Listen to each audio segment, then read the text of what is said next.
Hello everyone, audio clear है? Audio video आ रही है?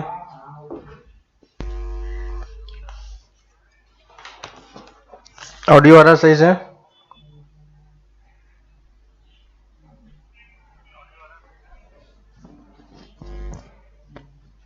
ओके, चलो। तो प्रीवियस लेक्चर में हमने ट्रेसिंग ऑफ कर्व स्टार्ट किया था, है ना। और ट्रेसिंग ऑफ कर्व में हमारा मेन एम ये था कि हम किसी तरीके से कर्व को एक ट्रेस कर सके कि कर्व कहां कहां से पास कर रहा है और किस तरीके का उसका नेचर है। ठीक है, इसी प्रोसेस में हमने कल के लेक्चर में हमने कुछ मेथड्स देखे थे जहां पे हमें ये यूज करना पड़ता है कि कर्व को कैसे ट्रेस करने के लिए क्या क्या चीजें हम यूज कर सकते हैं। ठीक ना। तो ट्रेसिंग ऑफ कर्व में पहला जो हमने पढ़ा था वो थी सिमेट्रिसिटी, है ना। तो ये सिमेट्रिसिटी हमने देखा कि एक्स में, वाई में, जेड में, सॉरी एक्स में, वाई में, एक वाई इक्वल टू एक्स के अलाइन, वाई एक्सिस के अलोंग, एक्स एक्सिस के अलोंग, है ना, अपोजिट क्वाड्रेंट में डिफरेंट टाइप्स के हमने सिमेट्री देखे। सिमेट्री पता करने से फायदा ये हो जाएगा कि हमारा जो कर्व है वो अगर तुम किसी एक पर्टिकुलर पार्ट में ड्रॉ कर पाओ तो उसी को आप दूसरे तरफ भी रिफ्लेक्ट कर सकते हो, है ना। जैसे अगर कोई वाई एक्सिस के अबाउट सिमेट्रिक है तो उसको अगर तुम फर्स्ट क्वाड्रेंट में रिफ्लेक्ट बना पाओ सिर्फ, तो वैसा ही कर्व अगर हम सेकेंड क्वाड्रेंट में भी बना दे तो कर्व हमारा क्या हो जाएगा, कंप्लीट हो जाएगा, है कि नहीं। तो ये सिमेट्रिसिटी वाली बात थी। दूसरा चीज हमने देखा था कि इंटरसेक्शन ऑफ द कर्व, है ना। तो कर्व का इंटरसेक्शन कहां कहां होता है और कर्व जो है एक्स एक्सिस, वाई एक्सिस या ओरिजिन से कैसे पास करता है या कब पास करता है, ये चीज हमने चेक करने के लिए बोला था। ठीक है, जो इजी सब पॉइंट्स हैं, इंटरसेक्शन पॉइंट्स, एटलीस्ट हम अगर वो फाइंड कर पाए, है ना, तो हमारा काम थोड़ा सा इजी हो जाएगा। तो हमने इजी के लिए पहले ओरिजिन चेक कर लिया। अगर तुम कर्व में देख पाओगे कि उसमें कांस्टेंट का टर्म नहीं है तो ऑब्वियसली वो ओरिजिन से पास करेगा, है कि नहीं। और एक्स एक्सिस और वाई एक्सिस को कहां पे कट कर रहा है ये भी हम इजीली देख सकते हैं। ठीक है, यहां तक। थर्ड पॉइंट जो हमने डिस्कस किया था डोमेन रेंज की, है ना। तो अगर पॉसिबल है ना, हमेशा ये चीज पॉसिबल नहीं होता है कि आप हर एक कर्व का डोमेन रेंज पता कर पाओ, है ना। लेकिन ऐसा नहीं कि उसका डोमेन रेंज नहीं होता है। ठीक है, डोमेन रेंज होता है, लेकिन हर बार कर्व क्योंकि इतना कॉम्प्लिकेटेड सा हो जाता है कि हर बार ये निकालना पॉसिबल नहीं होता है। लेकिन जहां तक पॉसिबल हो सके एटलीस्ट आप उन सब का एक डोमेन और रेंज कैलकुलेट करने का ट्राई करो, है ना, कि कुछ आइडिया आपको लग सके कि हमें किस रीजन में खुद को बाउंडेड रखना है। ठीक है, उसके बाद हमने फोर्थ पॉइंट जो चेक किया था वो था behaviour of curve at certain point, है ना। और वो सर्टेन पॉइंट कौन कौन सा पॉइंट था, हमने एक एक्सटेंडिंग टू इंफिनिटी वाला पॉइंट लिया था और प्लस माइनस इंफिनिटी वाला टर्म लिया था, और इसके अकॉर्डिंग वाई कहां पे जा रहा है, किस तरीके से मूव कर रहा है, इसका हम नेचर चेक करने का ट्राई कर रहे थे, है ना। तो कर्व के थ्रू भी हमने ये चीज आपको दिखाया था कि कैसे हम एक्स के बेसिस पे नेचर एक हम डिसाइड कर सकते हैं। ठीक ना। वैसे ही अगर हम एक्सटेंडिंग टू जीरो को भी चेक करें, जीरो को हम इसलिए चेक कर रहे हैं क्योंकि इजी सा पॉइंट है कि नहीं। तो ओरिजिन होता है, इसलिए हम जीरो को भी एक बार चेक कर लेते हैं कि जीरो के आसपास में क्या हो रहा है। ठीक है, ऑलरेडी ये पार्ट आप यहां पे चेक कर चुके हो इंटरसेक्शन वाले पॉइंट में, तो बस एक बार देख लो, आगे ये काम आने वाला है। ठीक है, उसके अलावा कुछ ऐसे पॉइंट्स होंगे जहां पे कर्व हमारा क्या होता है, कंटिन्यूअस नहीं होता है ना। तो अगर आपको किसी फंक्शन में दिख जाए या किसी कर्व में दिख जाए कि इस पर्टिकुलर पॉइंट पे हमारा जो कर्व है वो डिफाइन नहीं है ना, तो वो डिफाइन नहीं होगा तो उस पॉइंट के आसपास हम लिमिटिंग वैल्यू क्या करते हैं, चेक करते हैं। ठीक है, जैसे अगर मान लिया कि x इक्वल टू ए पे हमारा कर्व डिफाइन नहीं है ना, तो हम क्या चेक करेंगे, x tending to a plus f x check करेंगे, x tending to a minus f x check करेंगे, है ना। तो ये सब आप चेक करके कर्व का एक नेचर डिसाइड कर सकते हो। जैसे अगर हम y equal to 1/x minus 1 ले ले, है ना, तो ये कर्व हमें डायरेक्टली दिख रहा है कि 1 पे डिफाइन नहीं है ना, तो 1 पे डिफाइन नहीं है तो हम क्या करेंगे, x टेंडिंग टू 1 माइनस पे चेक करेंगे और x टेंडिंग टू 1 प्लस पे चेक करेंगे, है ना। तो इसी कर्व को अगर आप x टेंडिंग टू 1 प्लस पे चेक करो, तो 1 प्लस पे चेक करोगे तो y कहां चला जाएगा, प्लस इन्फिनिटी को, और x टेंडिंग टू 1 माइनस को चेक करोगे तो y कहां चला जाएगा, माइनस इन्फिनिटी को। तो एक हमारे पास, हम एग्जैक्टली कर्व को प्लॉट नहीं कर पाए, ठीक है, अभी, क्योंकि इस कर्व का आपको आइडिया, इस कर्व का कैसा शेप होता है वो आपको पता है, लेकिन देखो हमने x टेंडिंग टू 1 प्लस और 1 माइनस पे चेक किया, तो 1 प्लस पे हमारा इन्फिनिटी जा रहा था, है ना, और 1 माइनस पे माइनस इन्फिनिटी जा रहा था। इसका मतलब कर्व जैसा भी होगा वो इस तरीके से यहां से, और इसे फाइनली यहां से स्टार्ट होके यहां पे जाके इस तरीके से खत्म होना है कि नहीं। तो अगर आप इसमें, अब देखो, अगर हम ये वाला कंडीशन चेक करते हैं x टेंडिंग टू इंफिनिटी पे, तो अगर आप x tending to infinity put करोगे तो ये कर्व हमें क्या देगा, y की वैल्यू किसको टेंड कर जाएगी, 0 को, और अगर x tending to minus infinity put करो तो भी y किसको टेंड कर जाएगी, 0 को। यानी x की वैल्यू अगर आप बहुत आगे चले जाते हो तो कर्व यहां पे 0 को टच करने लगेगा, लेकिन एग्जैक्टली टच नहीं कर पाएगा, ठीक है। वैसे ही अगर नेगेटिव x पुट करोगे तो ये इस तरफ मूव कर जाएगा। यानी एक ओवरऑल कर्व का शेप कुछ ऐसा होना चाहिए, है कि नहीं। तो और ऐसा कर्व हमने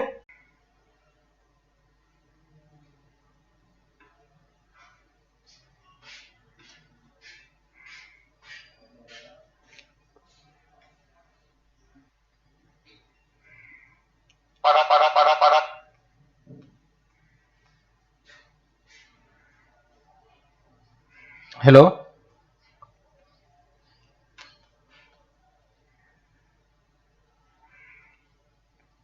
हेलो, ऑडियो आ रही है,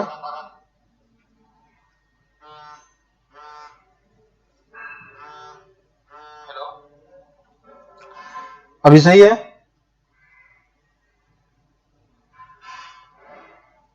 हेलो, ऑडियो आ रही है,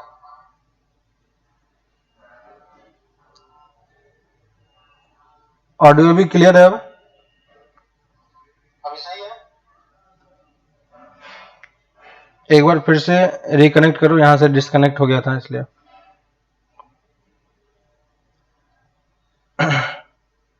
ऑडियो भी क्लियर है, ठीक है, एक बार फिर से रिकनेक्ट करो, यहां से डिस्कनेक्ट हो गया था, ठीक है।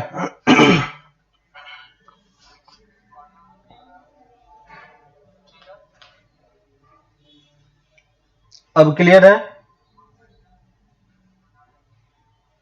हाँ।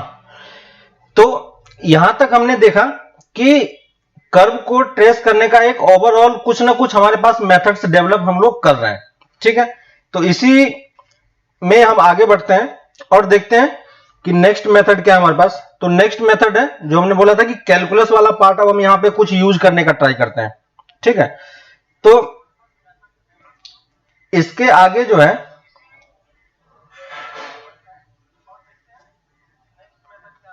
यहां पे नेक्स्ट इंक्रीजिंग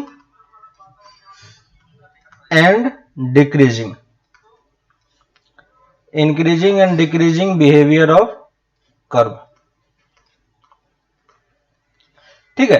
तो ये चीज हमने डेरिवेटिव में देखा था और ये हमारे लिए काफी हेल्पफुल होता है, ठीक है। कभी कभी जब आप क्वेश्चन सॉल्व करना स्टार्ट करोगे तो ऐसा होगा कि कुछ पॉइंट्स के बाद आपको ये सब मेथड्स चेक करने की जरूरत भी नहीं पड़ेगी, ठीक है ना। आप कुछ पॉइंट्स के बेसिस पे ही कर्व को ऑलरेडी प्लॉट कर पाओगे। तो उसी में ये इंक्रीजिंग और डिक्रीजिंग बिहेवियर भी काफी हेल्पफुल होता है ना। तो इसके लिए हम क्या करते हैं कि अगर हमारे पास कोई भी फंक्शन दिया हुआ हो, ठीक है, तो उसको आप क्या करो, डेरिवेटिव कैलकुलेट करने का ट्राई करो, dy बाई dx, है कि नहीं। और dy बाई dx अगर हमारा पॉजिटिव आ जाता है है ना, ये चीज हमने किया था। तो y हमारा क्या होगा, इंक्रीजिंग होगा। ठीक है, लास्ट क्लास में जब हम लोग एरिया अंडर द कर्व पढ़ रहे थे तो उसमें हमने एक फंक्शन लिया था, याद होगा आपको, tan इनवर्स x वाला, ln x वाला, है ना। तो वहां पे हमें कर्व का एग्जैक्ट नेचर पता नहीं था, लेकिन ये पता था कि ये फंक्शन इंक्रीजिंग है। तो इंक्रीजिंग है और किसी एक पॉइंट पे हमने चेक कर लिया, इसका मतलब वहां से आगे वो वैल्यू इंक्रीज ही करेगा, है ना, कभी वो नेगेटिव में नहीं आने वाला था। तो वहां पे हमने बस कर्व को सिंपली देख के बता दिया कि ये कर्व पॉजिटिव साइड में, तो हम सिंपली अगर इंटीग्रेट कर लेंगे तो हमारा आंसर आ जाएगा। तो y इंक्रीजिंग होगा। वैसे ही अगर dy बाय dx लेस देन 0 होगा तो y एक डिक्रीजिंग फंक्शन होगा, है ना। तो इंक्रीजिंग डिक्रीजिंग बिहेवियर भी हमें चेक करने की जरूरत पड़ती है। ठीक है, ऐसा पॉसिबल नहीं हो पाएगा हर केस में, क्योंकि कर्व थोड़ा सा कॉम्प्लिकेटेड होता है। ठीक है, लेकिन जहां पे पॉसिबल हो, ये जितने भी पॉइंट्स लिख रहे हैं हम लोग, ये सारे पॉइंट्स हर जगह एप्लीकेबल नहीं होगा, ठीक ना। लेकिन जहां जहां एप्लीकेबल होगा जो चीज से, अगर आप कर्व को एक ट्रेस कर पाओ तो सही है, नहीं कर पाओ तो इसमें से कुछ ना कुछ मेथड्स आपका यूजफुल होता रहेगा। ठीक है, तो किस रीजन में हमें एटलीस्ट ये ग्रेटर देन और लेस देन एक्चुअली हमें क्या बता देगा कि एक पर्टिकुलर रीजन हमें दे देगा कि किस रीजन में हमारे पास फंक्शन इंक्रीजिंग है और किस रीजन में हमारे पास फंक्शन डिक्रीजिंग है। ठीक है, तो अगर कर्व हमारा इस तरीके से है, तो अगर हमें यह पता चल जाए कि x के आगे इंक्रीजिंग हो रहा है और इसके आगे इधर डिक्रीजिंग हो रहा है ना, तो एक और अगर किसी एक पॉइंट पे आप चेक कर लो, है ना, कि इस पॉइंट पे, इनिशियल पॉइंट पे इसकी वैल्यू पॉजिटिव थी, यानी इसका आगे वैल्यू हमेशा पॉजिटिव ही होगा। अगर इस वाले पॉइंट पे, किसी एक पॉइंट पे, स्टार्टिंग पॉइंट पे अगर नेगेटिव हो जाता है तो उसके बाद आगे तो फिर वो क्या हो जाएगा, नेगेटिव ही होगा। तो इंक्रीजिंग डिक्रीजिंग का ये पॉइंट था। वैसे ही अगर dy बाय dx की वैल्यू 0 हो जाती है तो क्या हो जाएगा, हमें क्या मिल जाता है, क्रिटिकल पॉइंट्स, है कि नहीं, याद है हमने क्रिटिकल पॉइंट्स या स्टेशनरी पॉइंट्स हमने बताया था यहां पे। तो इसको हम यहां पे क्रिटिकल पॉइंट्स ही बोल रहे हैं, या जनरली हमें इसे स्टेशनरी पॉइंट बोलना चाहिए, है कि नहीं, स्टेशनरी पॉइंट। और क्रिटिकल पॉइंट अगर आप फाइंड कर पाओ तो अच्छी बात है ना। क्रिटिकल पॉइंट्स वो पॉइंट्स होता है जो या तो वो स्टेशनरी हो सकता है या फिर उस पॉइंट पे कर्व जो है नॉन डिफरेंशिएबल भी हो सकता है ना। तो उस पॉइंट्स को भी क्रिटिकल पॉइंट्स में काउंट करते हैं। ठीक है, और क्रिटिकल पॉइंट से हमारे पास एक और चीज डेवलप हो जाएगी, ठीक है, जिसे हम क्या बोलेंगे कि अगर आप क्रिटिकल पॉइंट्स फाइंड कर पाते हो तो या तो आप इंक्रीजिंग और decreasing behaviour first derivative method से यूज कर लो। ठीक है, और अगर ये चीज 0 हो जाती है, इसका मतलब क्या हो गया कि फंक्शन वहां पे क्या होगा, है ना। अगर वो स्टेशनरी पॉइंट होता है, इसका मतलब फंक्शन वहां पे क्या देगा, मैक्सिमा या मिनिमा देगा, है कि नहीं।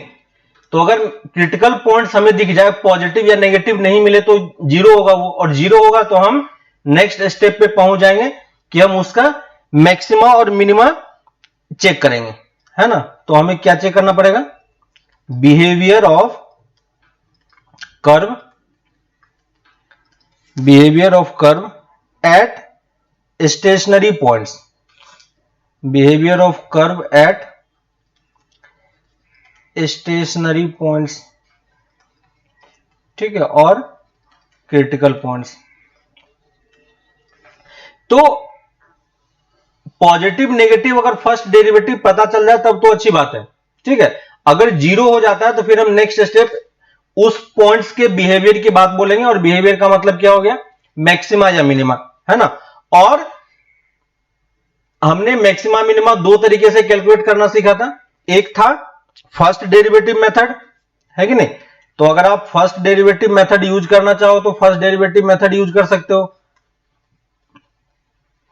और फर्स्ट डेरिवेटिव मेथड में क्या होता है कि हम साइन चेक करते हैं किसका, dy बाय dx का। तो dy बाय dx का साइन अगर चेंज होता है पॉजिटिव टू नेगेटिव, तो इस पॉइंट पे हमें क्या मिलेगा,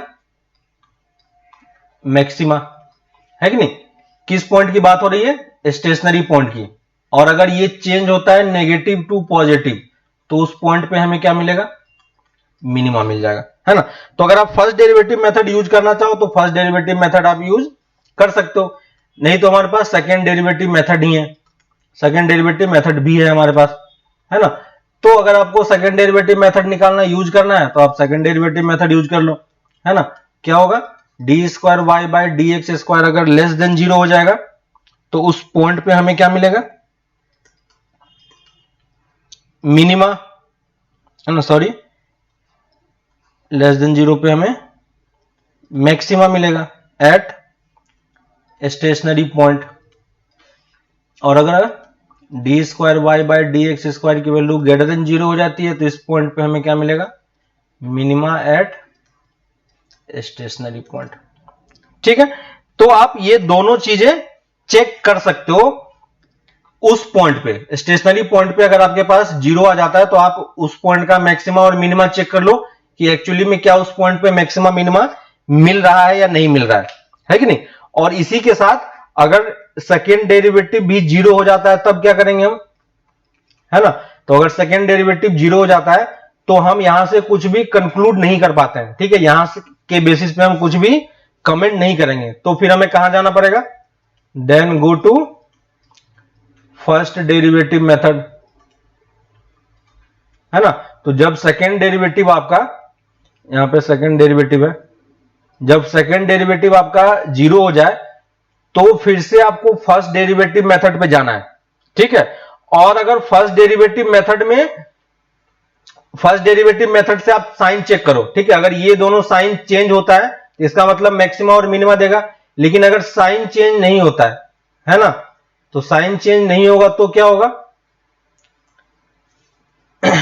ठीक है, अगर साइन चेंज नहीं होगा तो क्या होगा, वो पॉइंट हमारे लिए, वो पॉइंट ऑफ इन्फ्लेक्शन होता है। किया था हमने, if dy by dx does not change its sign, does not change its sign, then at that point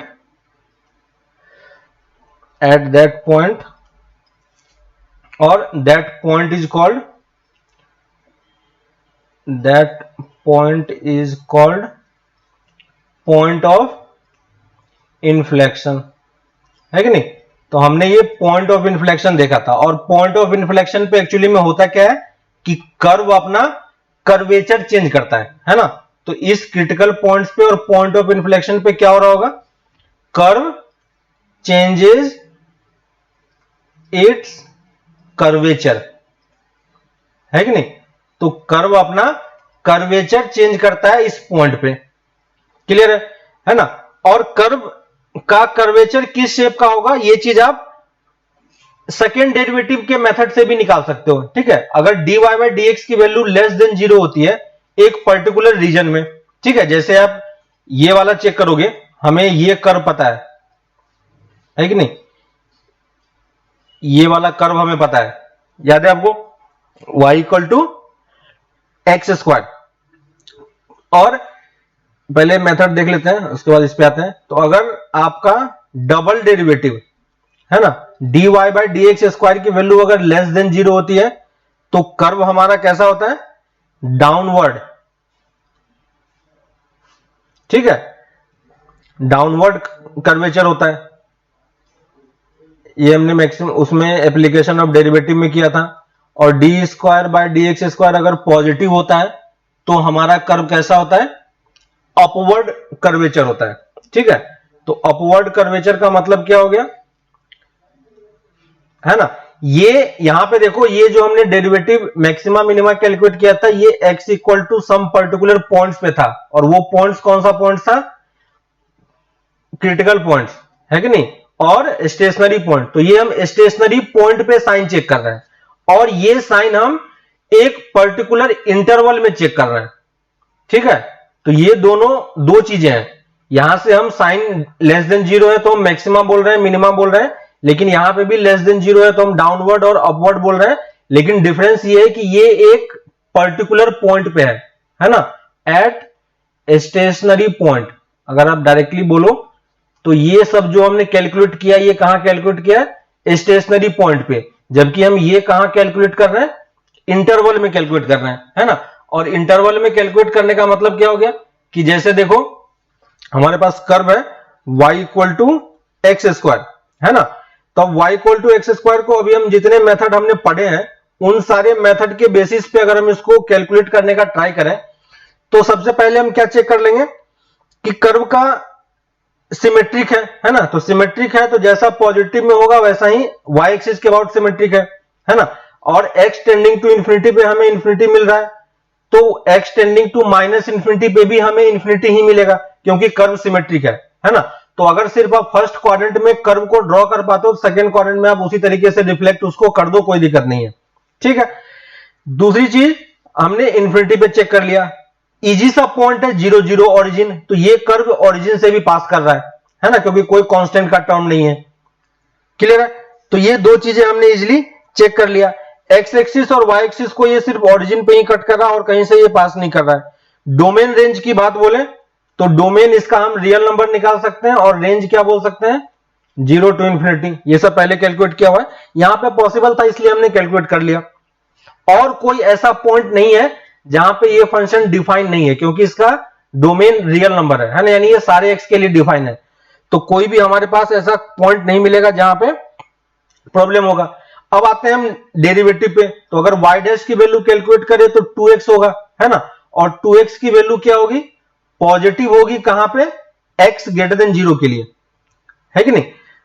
और पहले इसको इक्वल टू 0 करके हम क्रिटिकल पॉइंट्स कैलकुलेट कर सकते हैं। तो क्रिटिकल पॉइंट्स हमारे पास कितना आ गया, x इक्वल टू 0, यानी x इक्वल टू 0 पे मैक्सिमा होगा या मिनिमा होगा, ठीक है। तो अभी मैं फर्स्ट डेरिवेटिव मेथड यूज कर रहा हूं, देखो साइन का चेंज कैसा हो रहा है, नेगेटिव टू पॉजिटिव, x की वैल्यू लेस देन 0 होगी तो नेगेटिव, है ना, यानी हमें इस पॉइंट पे क्या मिलने वाला है, मिनिमा मिलने वाला है, ठीक है। तो यहां तक हमने इस तरीके से कैलकुलेट कर लिया। अब देखो कोई इस तरीके से भी तो सोच सकता है ना कि कर्व, क्योंकि हमें इसका कर्व पता है कि कर्व इस तरीके का होता है कि नहीं, तो हम इस तरीके से ड्रॉ कर लेते हैं। लेकिन अगर मान लो किसी ने इस तरीके से ड्रॉ किया, ऐसा कर्व ड्रॉ किया, तो क्या ये पॉसिबल नहीं है। कोई इस तरीके से भी सोच सकता है कि ऐसा भी शेप हो सकता है, जो कि देखो दोनों प्रॉपर्टी सेटिस्फाई कर रहा है। रियल नंबर डोमेन है, 0 0 से पास कर रहा है, प्लस इंफिनिटी पे इंफिनिटी है, माइनस इंफिनिटी पे माइनस इंफिनिटी है ना। तो ये भी एक पॉसिबिलिटी बनती है इस कर्व की, y equal to x square की। लेकिन इस टाइप का कर्व हम क्यों नहीं बनाते हैं, क्योंकि अब हमें यहां पे इस दोनों में डिफरेंस क्या है, एक्चुअली में कर्वेचर का डिफरेंस है बस, है कि नहीं। किसी ने कर्वेचर को दूसरे तरीके से सोचा, है ना। तो दोनों पॉसिबिलिटी है यहां पे। जब तक आप कर्वेचर सही तरीके से ड्रॉ नहीं करोगे आपको आइडिया नहीं चलेगा कि ये कर्व सही है या ये कर्व सही है ना। तो दोनों में बस कर्वेचर का डिफरेंस है। अब अगर हम कर्वेचर चेक करें तो कर्वेचर कैसे चेक करेंगे, तो इसी फंक्शन को हम दो बार डिफरेंशिएट करेंगे, है ना। तो d square y by d x square की वैल्यू कितनी आ रही है, 2, यानी कि ये क्या है, पॉजिटिव है। किसके लिए पॉजिटिव है, x belong to real number के लिए, यानी सारे कर्व के लिए ये एक चीज क्या आ रहा है, पॉजिटिव आ रहा है। और अगर ये पॉजिटिव है तो कर्व कैसा होगा, अपवर्ड होगा। अपवर्ड का मतलब क्या हो गया कि इस टाइप का शेप होता है, ठीक है। और डाउनवर्ड का मतलब ऐसा शेप होता है, ठीक है, यानी ओपन अपवर्ड होगा और ओपन डाउनवर्ड होगा, है ना। तो ये ग्रेटर देन 0 के लिए, ये लेस देन 0 के लिए। तो अब आपको समझ में आ रहा हो कि हम इस तरीके का कर्व नहीं ड्रॉ कर सकते हैं। तो सिर्फ एक ही पॉसिबिलिटी बचती है, क्योंकि हमने अब कर्वेचर भी डिसाइड कर लिया है, तो पूरे इंटरवल में कर्वेचर कैसा होगा, अपवर्ड की तरफ होगा, है ना। तो इसलिए हम y equal to x square को इस तरीके से ड्रॉ करते हैं, ठीक है ना। तो पॉसिबिलिटी बहुत सारी है, आपको उन सब चीजों पे ध्यान देना पड़ेगा, ठीक है। लेकिन क्योंकि हम यहां पे एग्जैक्टली पता नहीं कर रहे हैं कि क्या प्रॉब्लम है, ठीक है। अगर हमें कोई इस तरीके का भी कर्व दे देता, है ना, हमें कर्व का एग्जैक्ट ग्राफ ड्रॉ नहीं करना है, अगर कोई ऐसा कर्व भी दे देता, है ना, और बोलता है कि ये y equal to x square और तुम्हें एरिया निकालना है, तो हमें बस ये पता करना है कि भाई पॉजिटिव कहां कहां है और इसका नेचर किस तरीके से मूव कर रहा है, नेगेटिव है या नहीं है या क्या है, ठीक है। हमें एक आइडिया मिल गया कि कर्व इस तरीके का है, बस हम इसको इंटीग्रेट कर लेंगे उस पॉइंट से उस पॉइंट तक, ठीक है। लेकिन फिर भी हम ट्राई कर रहे हैं कि जितना हम कर्व के क्लोज पहुंच सके उतना हमारे लिए और बेनिफिशियल होगा, है ना, क्योंकि वो ग्राफ के बेसिस पे बहुत सारे क्वेश्चंस पूछ लेता है, ठीक है। तो ये चीज हो गई कैलकुलस के बेसिस पे कि हमने कैसे डिसाइड किया कि कर्व हमारा मैक्सिमा देगा या मिनिमा देगा, कहां पे और कहां पे कर्वेचर हमारा अपवर्ड है या डाउनवर्ड है, ठीक है। नेक्स्ट पॉइंट आते हैं। नेक्स्ट पॉइंट है हमारे पास टेंजेंट एंड नॉर्मल। ठीक है, तो नॉर्मल हम उतना कैलकुलेट करते नहीं है, मैक्सिमम टाइम पे हम टेंजेंट में ही काम करते हैं। ठीक है, तो टेंजेंट हमें एक्चुअली में ये बता देता है कि कर्व आपका किस पॉइंट, किस लाइन को टच करते हुए जाएगा, है ना। तो एक लोअर और एक अपर लिमिट हमारा डिसाइड हो जाता है। अगर हमें पता चल जाए कि जैसे e⁻x है कि नहीं, और y equal to x square ही कर्व है ना, e⁻x वाला बाद में करेंगे, y equal to x square curve है। तो अगर हम इसका टेंजेंट ड्रॉ करते हैं तो इसका टेंजेंट कौन सा ड्रॉ है, एक्स एक्सिस है। इसका मतलब ये एक्स एक्सिस को टच करते हुए जा रहा है कि नहीं। तो ये चीज हम यहां से डिसाइड कर सकते हैं, क्लियर है। तो लेकिन टेंजेंट में भी हमारे पास बहुत सारी वैरायटी होती है। एक जो हमारा नॉर्मल कैलकुलेशन होता था वो कैसा होता था, टेंजेंट का इक्वेशन लिखने के लिए कि अगर हमारे पास y equal to f x एक कर्व है तो हम पहले dy by d x calculate कर लेंगे, है कि नहीं। और जिस पॉइंट पे, मान लो एक पॉइंट हमने कैलकुलेट पॉइंट ले लिया a, b जो इस कर्व पे लाई कर रहा है, ठीक है, तो इस पॉइंट पे टेंजेंट का इक्वेशन हम कैसे लिखते हैं, y minus b equal to f dash x into x minus a. तो ये एक बेसिक सा डेफिनेशन था जो हमने एप्लीकेशन ऑफ डेरिवेटिव में किया था टेंजेंट इक्वेशन निकालने के लिए, है ना। लेकिन हमारा काम यहां पे इस इक्वेशन को लिखना नहीं है, ठीक है, ये क्या है हमारा इक्वेशन ऑफ टेंजेंट। तो हमारा काम यहां पे टेंजेंट को लिखना नहीं है। जनरली हम किस टेंजेंट की बात करते हैं, तो सबसे पहले आपको करना क्या है कि टेंजेंट, वो टेंजेंट खोजना है जो पैरेलल टू एक्स एक्सिस है कि नहीं, है कि नहीं। तो पैरेलल टू एक्स एक्सिस या parallel to y axis tangent खोजने से आपको काफी फायदा हो जाएगा।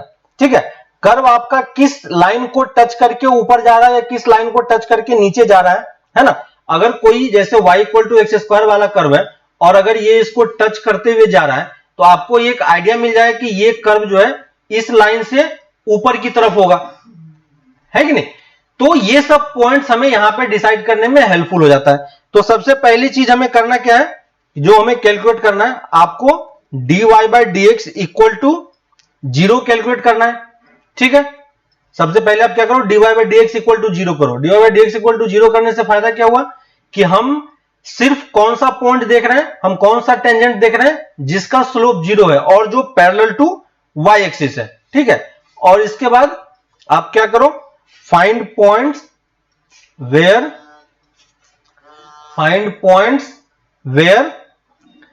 Tangent is parallel to x axis. ठीक है ना। तो हमें ये पॉइंट फाइंड करना है। आप पहले सिंपली टेंजेंट के लिए हम सारे टेंजेंट फाइंड करने का ट्राई नहीं करेंगे, हम वो टेंजेंट फाइंड करेंगे जो एक्स एक्सिस के पर्टिकुलरली पैरेलल हो, क्योंकि ये चीजें निकालना क्या है, काफी इजी होता है। तो आप वो सारे पॉइंट्स कैलकुलेट कर लो जहां पे आपका कर्व क्या है, एक्स एक्सिस के पैरेलल है, क्लियर है। तो ये सब पॉइंट से आपको एक ओवरऑल आइडिया मिल जाएगा। तो ये फर्स्ट पार्ट था हमारा टेंजेंट का, है ना। तो ये वाला पार्ट आप इजीली कैलकुलेट करके निकाल के देख सकते हो कि हमारा कर्व जो है वो किस पॉइंट पे 0 स्लोप का होने वाला है कि नहीं। तो एक बार हमें ये पता चल जाए 0 स्लोप का है तो आपको एक बाउंड्री पता चल जाएगा और किस पॉइंट में हमारा लिमिट है वो लिमिट हमें पता चल जाएगी। ठीक है, इसी चीज में अगर कोई कर्व ऐसा होता है जो ओरिजिन से पास कर रहा है, ठीक है, टेंजेंट एट द ओरिजिन, अगर कोई कर्व ओरिजिन से पास करता है तो उस कर्व का ओरिजिन पे टेंजेंट होगा या नहीं, वो चीज हमें कैलकुलेट करना आना चाहिए। ठीक है, तो इसका फायदा हमें अभी आगे समझ में आएगा कि हम क्वेश्चन को कितना जल्दी हम इक्वेशन देख के ही हम सिर्फ उसका टेंजेंट का इक्वेशन बता सकते हैं। ठीक है, तो हमें करना क्या, इसमें एक पॉइंट लिख लो पहले, फिर इसको डिस्कस करते हैं। If the curve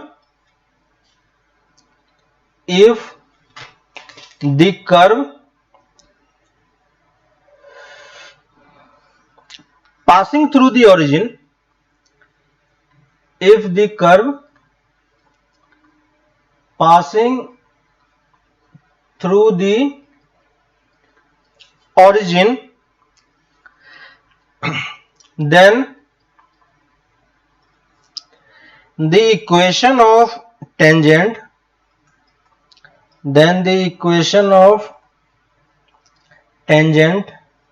at the origin can be obtained by equating the lowest degree term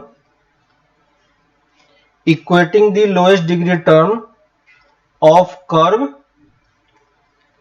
equal to 0।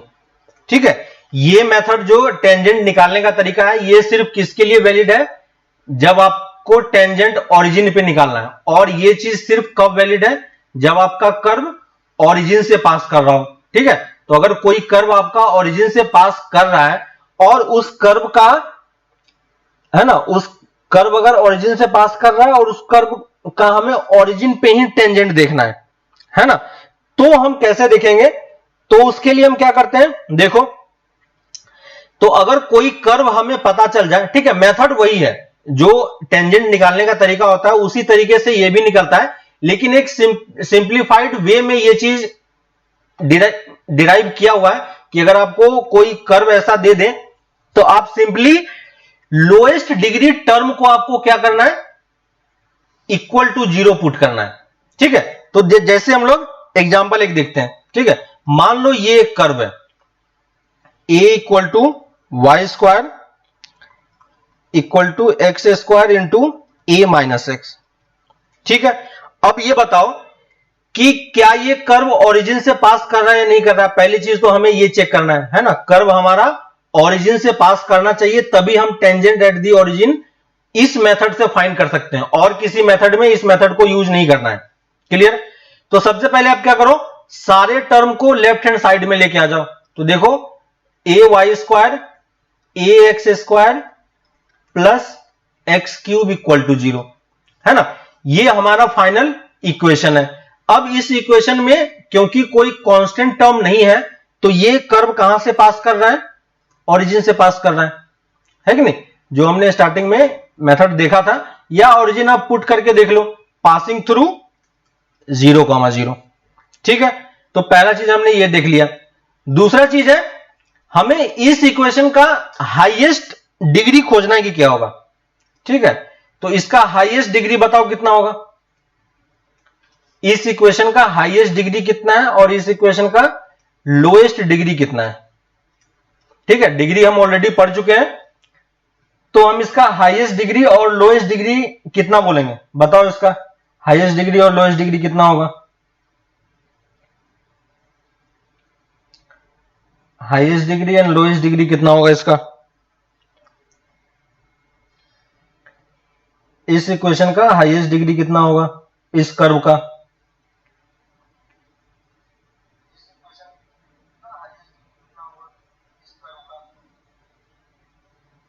क्या होगा बताओ। हर एक टर्म में देखो पावर क्या है, यहां पे पावर कितनी है, ओवरऑल पावर 2, हाईएस्ट डिग्री 3, सही है, यहां पे भी 2 है, यहां पे भी 3 है ना, तो हाईएस्ट डिग्री हम कितना बोलेंगे, 3 बोलेंगे, है ना। हमने वो चीज कैलकुलेट किया था, याद होगा आपको, एक्स वाई होगा तो इसमें हाईएस्ट डिग्री हम कैसे बोलेंगे, 1 इसका और 1 इसका, दोनों को ऐड करके बोलेंगे, तो यहां पे उस तरीके से कैलकुलेट हो रहा है। तो हर एक टर्म में हमने कैलकुलेट किया, और लोएस्ट डिग्री कितना बोलेंगे, लोएस्ट डिग्री 2। तो ये मेथड क्या बोल रहा है कि अगर कोई कर्व ओरिजिन से पास कर रहा है तो आपको करना क्या, अगर टेंजेंट का इक्वेशन निकालना है ओरिजिन पे ही, तो आप क्या करो, लोएस्ट डिग्री टर्म को इक्वल टू 0 कर दो। ठीक है, तो देखो इसमें लोएस्ट डिग्री टर्म कौन सा है, हाईएस्ट डिग्री टर्म तो ये है, लोएस्ट डिग्री टर्म सिर्फ इतना वाला पार्ट है। ठीक है, तो a into y square minus x square plus x cube equal to 0। तो जो लोएस्ट डिग्री वाला पार्ट है उस डिग्री को आप कलेक्ट कर लो, है ना। तो लोएस्ट डिग्री वाला पार्ट हमारा क्या है, y square minus x square, और इसको हम क्या करेंगे, इक्वल टू 0 कर देंगे, है कि नहीं। तो यहां से y की कितनी वैल्यू आ जाएगी, y equal two plus minus x. Clear है ना, y इक्वल टू क्या हो गया, प्लस माइनस x हो गया और y equal two plus minus x हो गया। तो यही हमारे लिए इस कर्व का क्या है, टेंजेंट है ना। तो इस कर्व का टेंजेंट हम डायरेक्टली ये बोल सकते हैं। और ये टेंजेंट कहां पे है, टेंजेंट एट ओरिजिन। क्लियर है। हमेशा ये मेथड अगर आपको यूज करना है तो आपको ये ध्यान रखना है कि आपको सिर्फ अगर ये कर्व ओरिजिन से पास कर रहा है तो ही हम इस कर्व को इस तरीके से टेंजेंट ड्रॉ करेंगे। ठीक है। जैसे एक और एग्जांपल लेते हैं जो हम ऑलरेडी पढ़ चुके हो आप, y equal to x square है कि नहीं। तो y equal to x square है तो हम पहले क्या करेंगे, y minus x square equal to 0 कर दिया। ये कर्व हमें दिख रहा है कि ओरिजिन से पास कर रहा है। हाईएस्ट डिग्री कितना होगा इसका, यहां पे 1 है, यहां पे 2 है ना। और लोएस्ट डिग्री कितना होगा 1। तो हमें करना क्या है, इसका जो लोएस्ट डिग्री है उसको 0 के इक्वल करना है। तो हमें y को किसके इक्वल करना पड़ेगा, 0 के इक्वल करना पड़ेगा। क्लियर है। और y को हमने 0 के इक्वल कर दिया तो ये कौन सा बन गया, x एक्सिस बन गया। याद है कि नहीं, y इक्वल टू 0 क्या होता है, x एक्सिस। और आपको कर्व का ध्यान हो तो कर्व कुछ इस तरीके से ही होता है कि नहीं। और ओरिजिन पे देखो टेंजेंट कौन सा कर्व होता है, x एक्सिस ही होता है कि नहीं। तो हम ये चीज इजीली वेरीफाई आप करके देख सकते हो। क्लियर है यहां तक, ठीक है। तो ये एक इजी मेथड है टेंजेंट लिखने का, है ना। तो ये चीज आप ध्यान रखना, लेकिन तभी हम सिर्फ यूज करेंगे जब कर्व हमारा ओरिजिन से पास कर रहा हो, और किसी जगह पे इसको यूज नहीं करना है। और किसी जगह पे अगर आपको निकालना होगा तो सिंपली जो टेंजेंट का तरीका होता है वो चीज आप चेक कर लो। नेक्स्ट पॉइंट है कॉन्टिन्यूटी एंड डिफरेंशिएबिलिटी। ठीक है। तो ये सब चीज हम लोग पढ़ने वाले नहीं है, ऑलरेडी हम ये सब देख चुके हैं।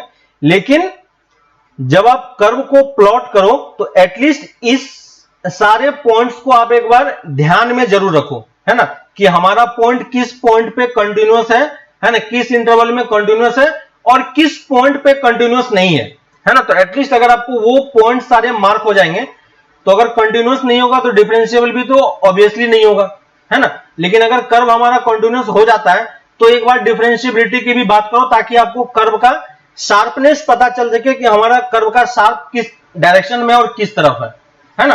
तो एक आइडिया आपको इस तरीके से मिल जाएगा कर्व को चेक करने का, है ना। तो continuity and differentiability of curve